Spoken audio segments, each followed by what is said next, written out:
సిద్ధపాటు జీవితం అనేది మనము కలిగి ఉండాలి ప్రియమైన దేవుడి వాళ్ళారా.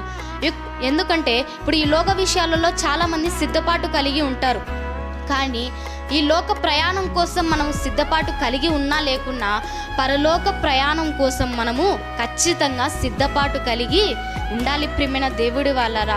దేవుని సన్నిధిలో కనబడుటకు మనము సిద్ధపడాలి. ఆ యొక్క దేవుని చిత్తాన్ని నెరవేర్చడానికి మనము సిద్ధపడాలి. ఆ యొక్క దేవునికి ఇష్టకరమైనటువంటి జీవితాన్ని జీవించడానికి, సత్క్రియలను చేయడానికి, ఆ యొక్క భక్తి క్రియలను, విశ్వాస క్రియలను మనం చేయడానికి సిద్ధపడి జీవించాలి ప్రియమైన దేవుడి వాళ్ళారా. ఒక పిల్లవాడు స్కూల్కు టైం అవుతున్నప్పుడు టైం ఎక్కడ అవుతుందో అని ముందుగానే ఏ విధంగా అయితే సిద్ధపడి ఉంటాడో, లేదా పెద్దవాళ్ళు ఆ యొక్క పనులకు విషయంలో ఏ విధంగా అయితే సిద్ధపాటు కలిగి ఉంటారో, అదే విధంగా మనము కూడా పరలోకం కోసము ముందుగానే సిద్ధపాటు కలిగి జీవించాలి ప్రియమైన దేవుడి వాళ్ళారా.